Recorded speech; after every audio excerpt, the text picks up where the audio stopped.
আজকে আমরা জানি যে এখানে কোটা আন্দোলন হয়েছে, কোটা সংস্কার আন্দোলন হয়েছে এবং এই কোটা সংস্কার আন্দোলন নিয়ে আমাদের দেশে একটি অশান্তিপূর্ণ পরিস্থিতি বিরাজ করছে।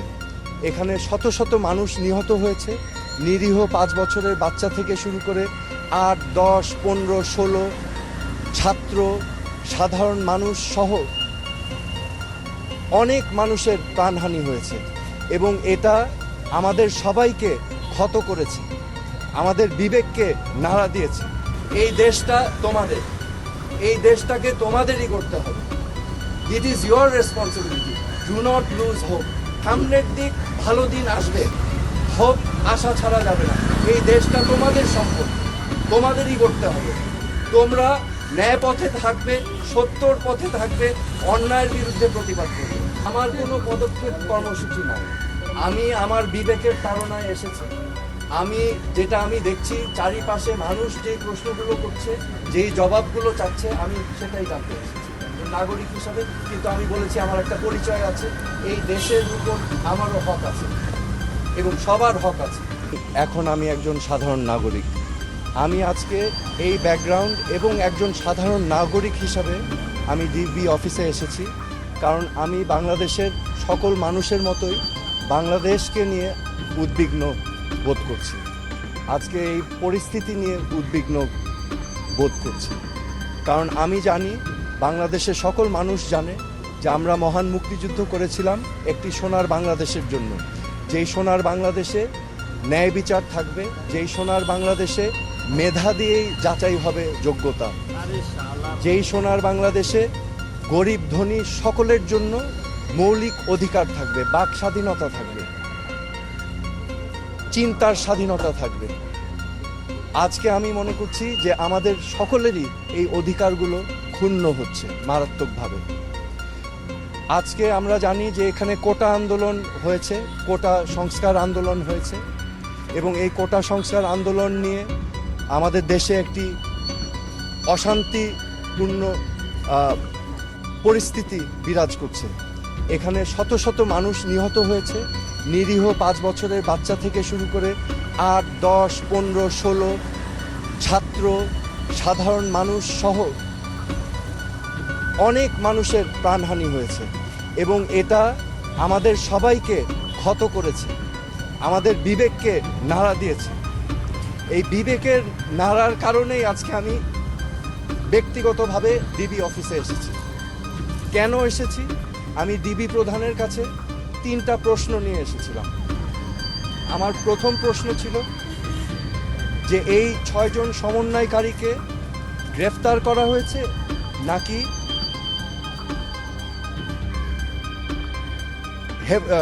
সেফ কাস্টাডিতে নেওয়া হয়েছে।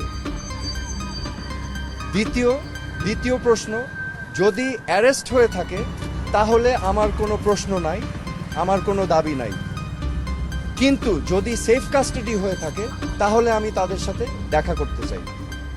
ডিবি প্রধান আমাকে পরবর্তীতে ঊর্ধ্বতন কর্মকর্তার কথা বলে উনি আমাকে জানিয়েছেন যে এই 6 সমন্বয়কারী যেহেতু তাদের নিরাপত্তা নিয়ে উদ্বিগ্ন ছিল, সেই কারণে তাদেরকে সেফ কাস্টাডিতে নেওয়া হয়েছে।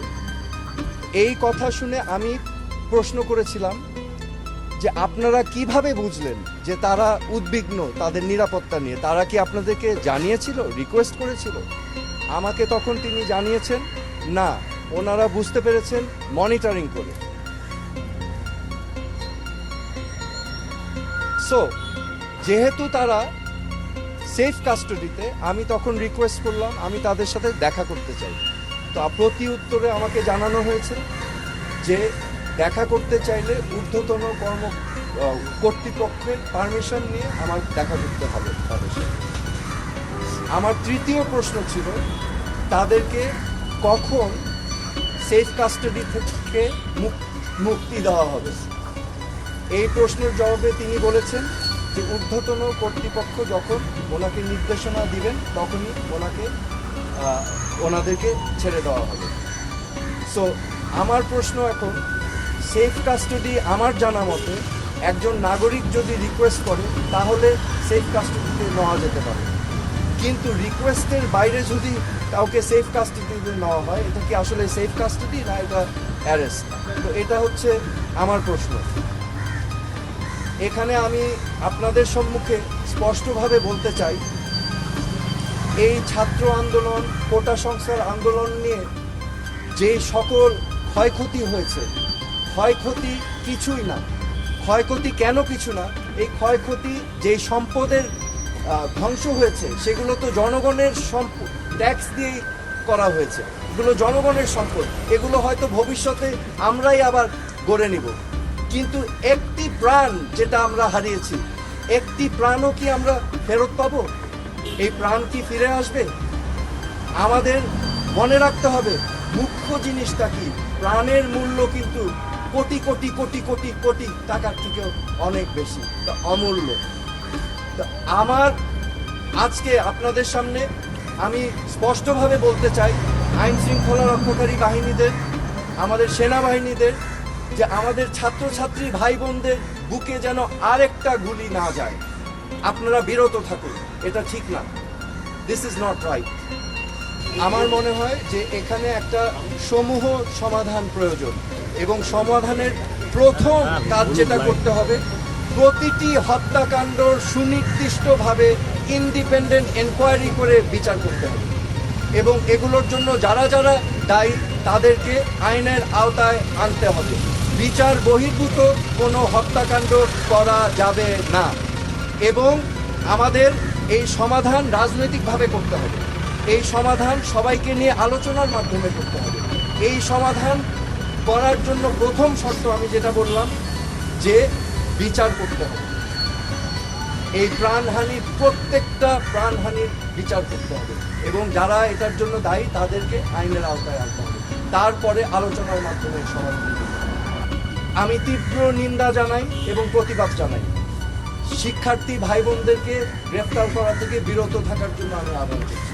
শিক্ষার্থীদের জন্য আমার মেসেজ আছে, আমাদের ভবিষ্যৎ স্বপ্ন যেন বিনষ্ট না হয়।